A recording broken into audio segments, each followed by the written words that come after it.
Hi everyone, Ariel Adams here with aBlogtoWatch. I'm at Baselworld 2013 at Omega, and sitting next to me is the global CEO, Stephen Urquhart. Hi. Good to see you again. Nice to have you here. So, a lot of great Omega watches this year. I mean, just a standout collection.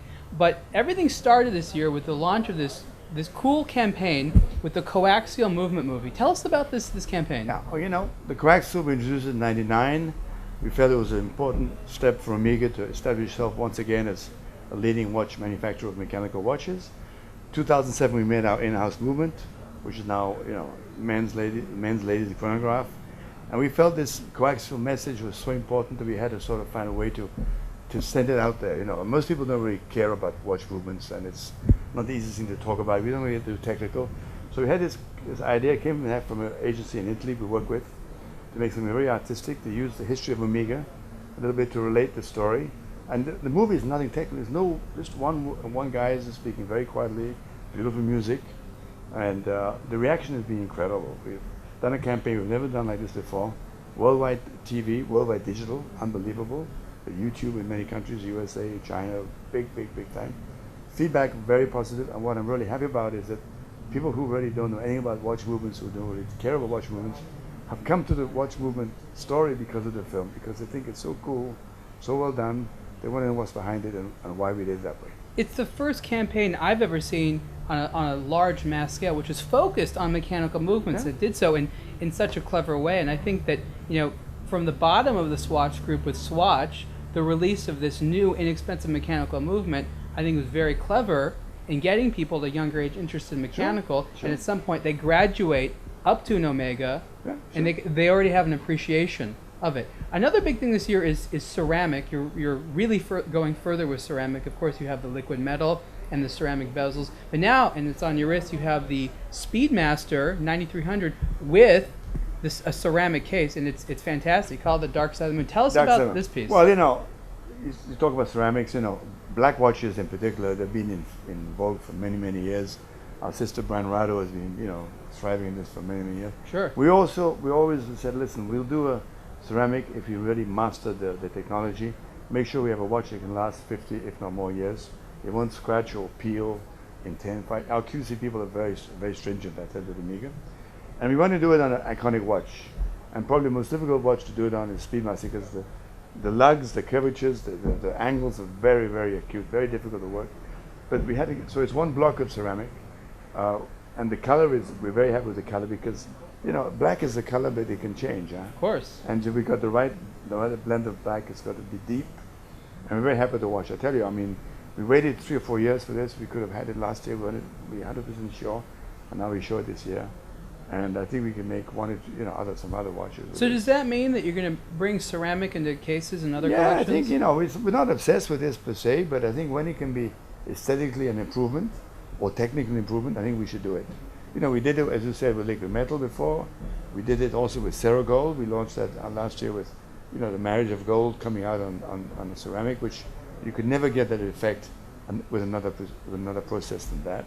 So I think, you know, wherever we can improve aesthetically or technically, we do ceramic. It's a fantastic material. What do you think the consumer perception of ceramic is? They understand steel, titanium, gold. But what is their perception of ceramic? I think it'll soon be accepted as being a very viable metal for a beautiful watch. There's no reason. You know, steel is not that. You know, steel. You know, the watches before were made in brass. Some of them were made in silver, metals that people don't use anymore. Steel is a relatively new metal for watches. Mm-hmm. So I think there's no problem, and ceramic can be treated in a way that steel can never be treated, you know, right. And the possibilities are enormous.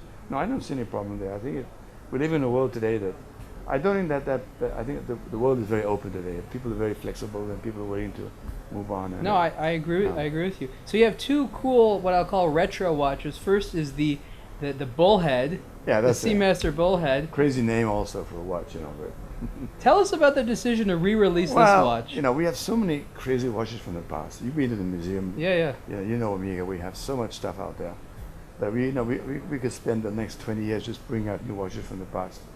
No, the bullhead is it's a very cool watch. It's worn the wrong way. It looks funny, and you know, how the hell do you put this on your wrist? You know, I wore it yesterday for a little while, and it's really fun, and it's It is. It's fun. I'm not saying it's going to be a lasting you know, sort of thing. It's a bit like the Ploprof, which I personally love. I think Yeah. that watch is a That's a very great watch. fabulous watch. And on your wrist, even if you don't dive to 2,000 feet, you don't. It doesn't really matter. It still looks great. I think Bullhead is the same thing. Yeah, it's definitely cool. And then, of course, That's you cool. have here the And you know, Speedmaster well, 57. for me, the Speedmaster is the watch I think the most undersold watch we have from Omega. We have the Moon Story, okay, which is fantastic. Now we have the Speedmaster, you know, Dark Side of the Moon. But I think the original Speedmaster is such a beautiful design, you know, with the symmetric case, very, very pure. So I'm really happy. I put this watch on my wrist. I'm not taking my left watch on my left wrist off. I'm changing my right wrist often, depending on what I see. So this is what you've been wearing for a while. From the beginning of the fair. From the first day I put on my wrist, that's the watch I want You to had wear. a similar watch last year, but for this year you finally have an in-house movement. Was that important to you? It's important for me, very much so, yes. Yeah. Yeah, very much so. And you know, another watch that we're showing this year for the first time to the public in general is the anti-magnetic watch that we presented in New York in March. Right. Which I think also is a big interest from that watch. You know, this is something that working on for many years now. Why do you think that this very highly anti-magnetic watch is interesting? Why do you think people are sort of so eager to learn more about it? Well, I mean, high is I'm not saying people need a high. It's like anything. Who needs a watch that a Planet Ocean dives at 600 feet? You know, nobody needs that. Meters, I mean, you know, nobody needs to dive down. I think it's just a perception of quality and reliability and pushing us to the extreme. You know, there is a need today, I think, in today's world, with the world we live in. You know, we told this now in our press conference. Magnetism is everywhere today. I mean, it's much more than before. We had a watch in the 50s called Railmaster. Right. It was sold mainly for the people working near railroads with a big magnetic, you know, metal, you know, impact on their watch. But that was a cage around the movement that you know. Right. That's what most people did in the past. We felt we didn't want to do this. We didn't want to restrict the aesthetic value of the watch, so we decided we work on the movement. That's what the problem is. The case, it doesn't matter if it gets magnetic. If the problem is the movement, there's nothing moving in the case itself. So, and the big breakthrough was with the coaxial to have the silicon balance spring. That's already a big, important aspect that magnetism doesn't affect it.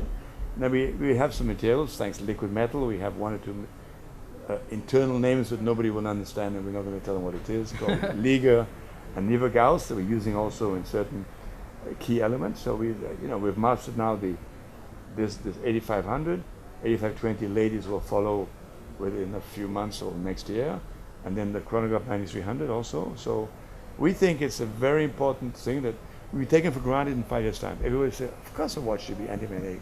You know, everything we use today, every mobile phone, every desktop, you know, there's magnetism. You open the fridge door, there's magnetism. So it'll be interesting to see. So you're saying that maybe more and more Omega is going to put a little bit more anti-magnetic qualities. We plan to roll out the anti-magnetic system. Now we have mastered interesting. into the whole collection, like coaxial. Interesting. So we give it 5 years. I think within 5 years, there's no reason that we don't have any problem with the date. Because before you couldn't make a date because of the aperture. Right. So we had no problem with the sapphire see-through back. So if the movement's anti-magnetic, we put it into any case. That's great. We'll do it. And I tell you, magnetism is unbelievable. I'll give you a little anecdote. My CFO was in Japan for an audit, nothing to do with this at all. Speaking to the after-sales people in Japan who were doing a survey about, because there's a big park of watches, Omega watches, Japan is a big market. He just said as a matter of, he had no idea that we had this watch. It's just a matter of interest. Over 50% of every watch that came back for servicing, you know, not working well. It's just a general service checkup after 5, 10, 15 years. Over 50% was due to magnetized. Yeah. Over 50%. So it's, you know, it's like water resistance in the old days, like anti-shock, power shock. You know, something that's there you take for granted today. Every watch should be able to wash your hands and get water in it. It's normal. No, I think it's going to be a great asset to the brand. It's a great asset. I think so too. So I want to end talking about your relationship with Good Planet and the release of the movie, as well as the new GMT version of the Planet Ocean watch. So tell us, I was there a couple of years ago where we announced, talked about the announcement of the movie, and I finally saw it. It's a very pretty film. It's a nice movie. Yeah. I think it's a good message. We didn't do it, you know. We did. Jan Artus said, "Listen, my friend, we'll finance a movie for you. You do it. We have a great name. It's not going to be an advertising movie. You don't see people walking around with Amigas in there. You know, it's really a message. That his message is is a strong. It's got an activist mind. You know, we gave him complete freedom. I think the movie is good. We launched it in Rio last year at the Earth Summit. We're doing events now. We just did LA last week and we did Miami. And I think it's a great message out there. And then we said, okay, let's do a watch for his foundation, Good Planet. He's got this island of Indonesia they'd like to work on. He needs a lot of some fresh funds for this. Right.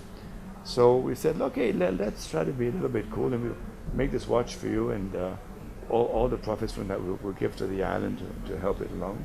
We're not going to make a big story about that because I don't want to sound too like commercial about this, but there is a lot we can do, and I think playing a very small role. You know, we're not trying to be the crusader of the world, but I think with the film we can help to sort of convey a message. I think it's very important. Now, you know, Jan's a nice guy, and you basically lent the name of your collection, Planet Ocean, to the movie itself. What made you trust in him as an artist to have such a close connection between the name of one of your flagship products and this movie project? You know, it's like everything in life. There's always a little bit of risk involved. You know, we know Jan Adams. You know his reputation. His film Home was done very well received. We knew what he would be talking about. You know, obviously it's can be a politically touchy question. You know, start talking about big harbors in major cities. People, you know, might get offended in this, but we were confident in him, and we think he's a very credible spokesperson for the brand. And Planet Ocean it's not really, you know, we give the name Seamaster to Sir Peter Blake's boat when he bought this icebreaker in the early 2001. That he's doing more or less the same thing. The poor guy unfortunately passed away very early, but so it's a little bit continuation of that first initial project we had there. And Planet Ocean is a very cool name. And finally, the whole reason we called that watch Planet Ocean was Gene Cernan, who told me when he came back from Apollo 17, and he looked out of the window and he saw the Earth with Pacific Ocean. They said it looked just like an ocean. The whole world. Definitely a cool name. It's a cool name, and we said, you know, we'll cool name for watch, and it has a meaning. So let's use a meaning for something a bit more, you know. And it's always cute how you use the same thing for Aquaterra, which means Planet Ocean. Yeah, which is so great. Same thing. Well, that's fantastic. Well, I encourage everyone to look at Omega's 2013 watches. They're fantastic. Mr. Urquhart, thank you so much. Thank you. Nice to have you. Bye-bye.